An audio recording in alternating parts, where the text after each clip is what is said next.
welcome to the Quackcast video. We're on Quackcast number 254, I believe. I'm double ozone ocean. And with me is Baines. Hello, Agent Baines. Hello. And Agent, Miss Moneypenny Pitface. Hello. She doesn't get to be an agent because she's a girl. That's what happens in the world of sexism. So we're talking about identifying sexism in your own work and sort of working it out, you know, examining it, looking at your own stuff critically in terms of sexism. Not having to, you know, be sort of all PC and, you know, worrying about, you know, I failed the Bechdel test, I'm a terrible sexist pig, my work is stupid, I must delete it and ruin it forever. Because that's not what it's about. So I come up with many points. Baines, you said I should read them out, didn't you?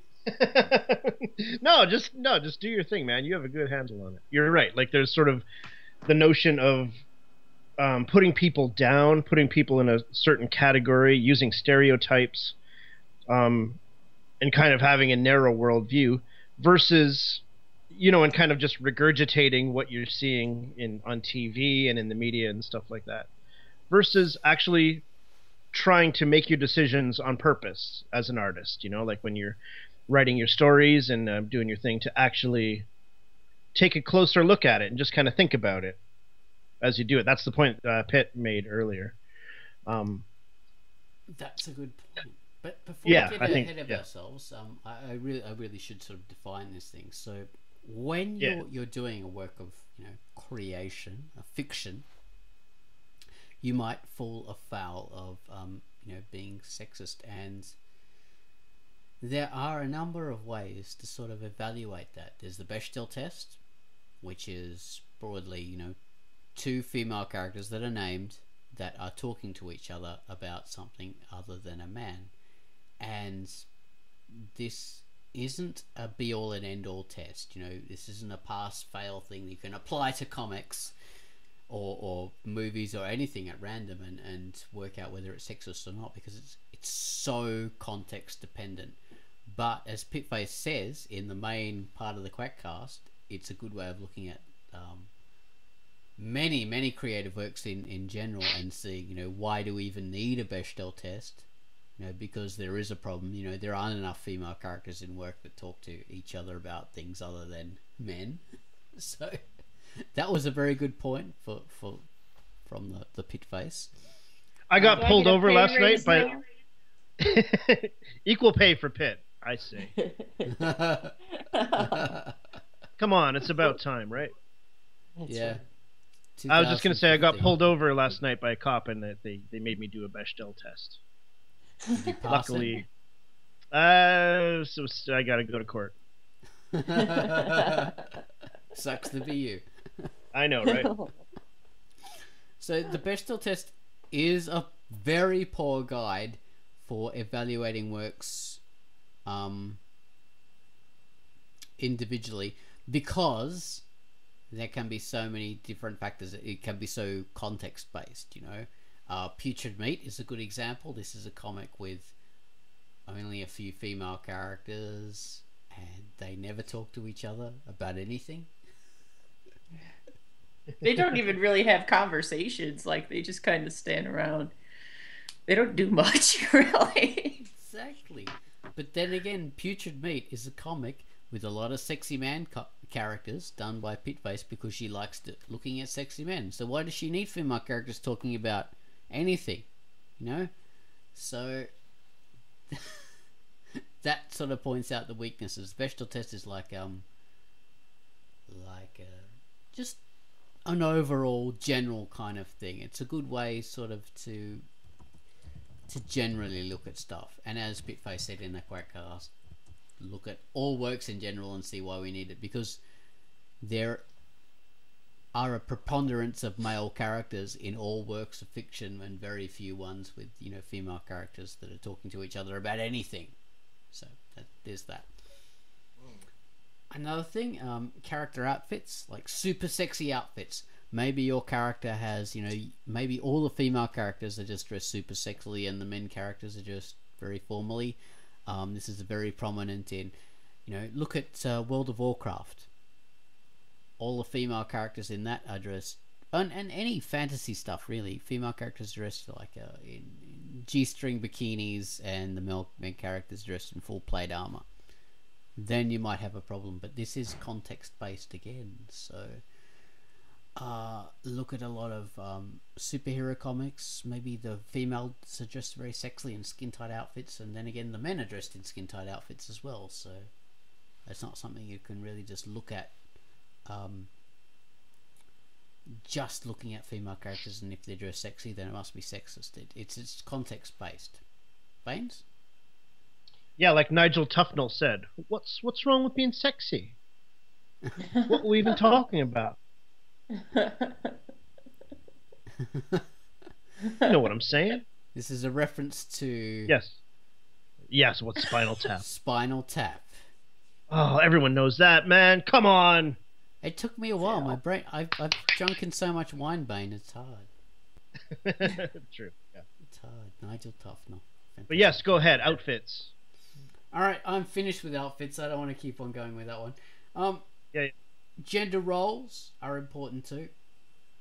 So, look, if all your characters are... if all your female characters are mothers, prostitutes, maids, strippers, secretaries, nurses, then you have a bit of a problem. Unless it's a historical comic. Or, again, context. Some kind of context, yeah. Yeah, so it's context still based, but, you know, in the modern world, your female characters have to have a bit more, you know, variety. Come on, seriously, come on. Seriously. Gender balance, that's another thing. Often there's only... Look at any work of media. Often you'll only get like a maximum of 50-50. And that's rare. 50-50 female to male character balance. Very rare to be that. Usually it's one female character to a whole bunch of male characters. Look at any of your favorite sitcoms and you'll see... And even when it is 50-50, the females are sort of in secondary roles. So that's something to look at in your work. You know, I mean, it's context based again. Maybe you've got like a World War II comic where all the men are like in war or something like that, and then you'll have mainly men, or a monastery or a girls' school. So you don't have to make things deliberately gender balanced.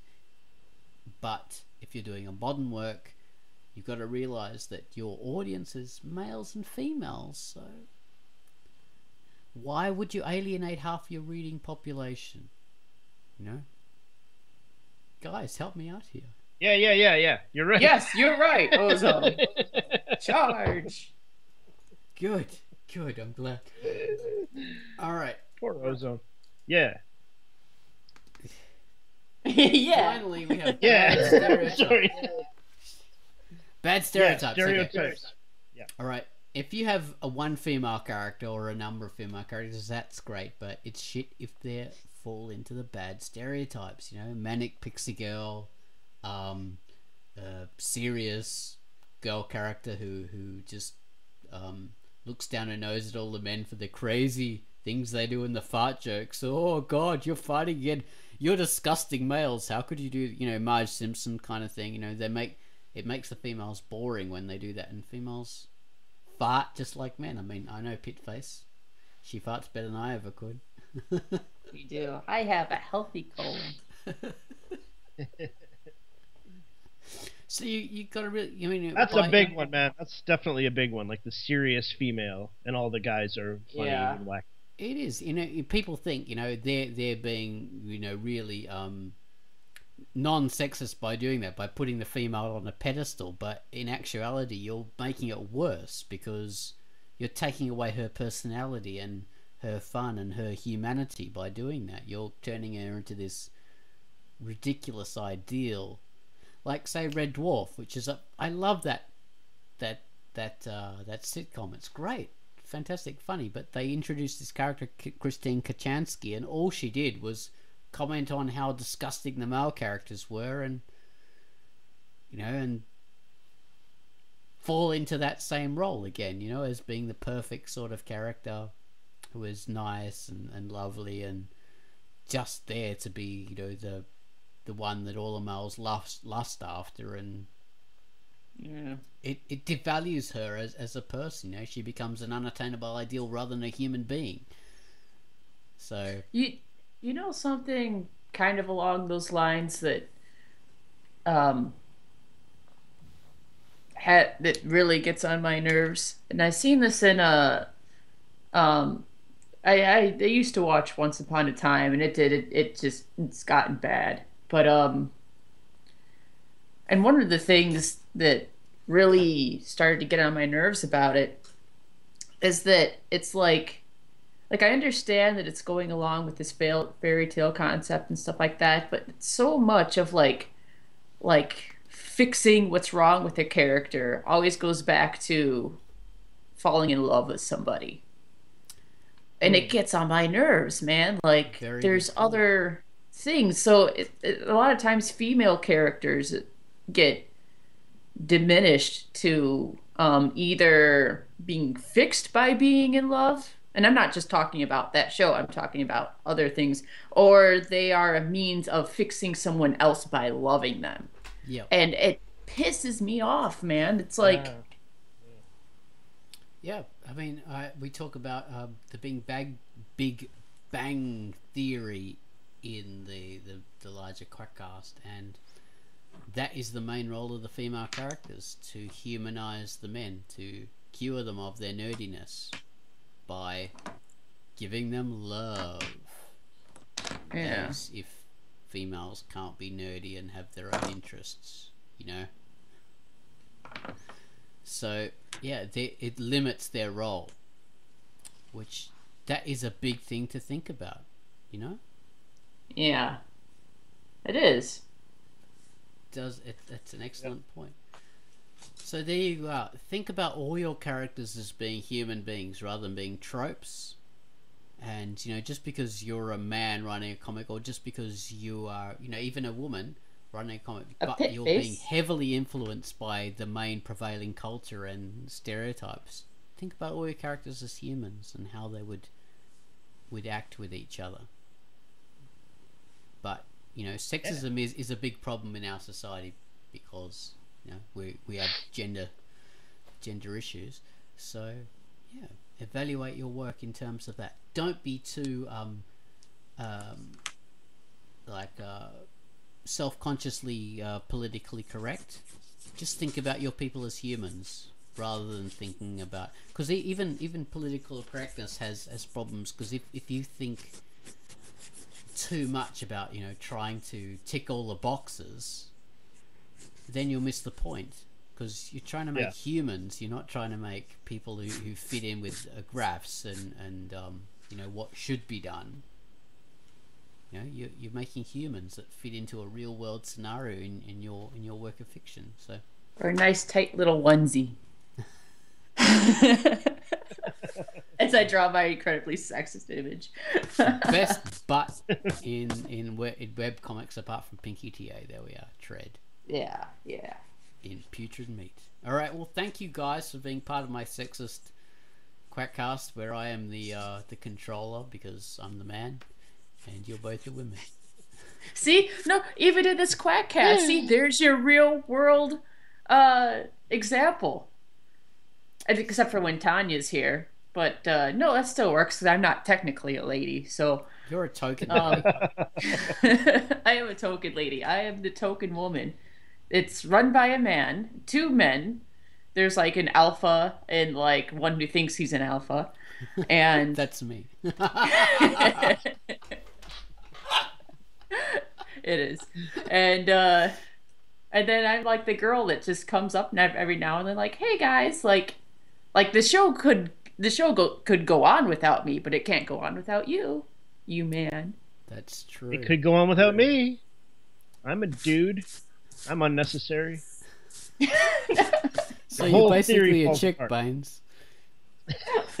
That's it. Yeah. This is the sexist cast, and I am the most sexist character that has ever existed. Thank you. Ozone Ocean. Double O, Ozone Ocean. The two O's stand for testicles or boobs, whichever one is more masculine at the time. Thank you very much for being on the sexist cast.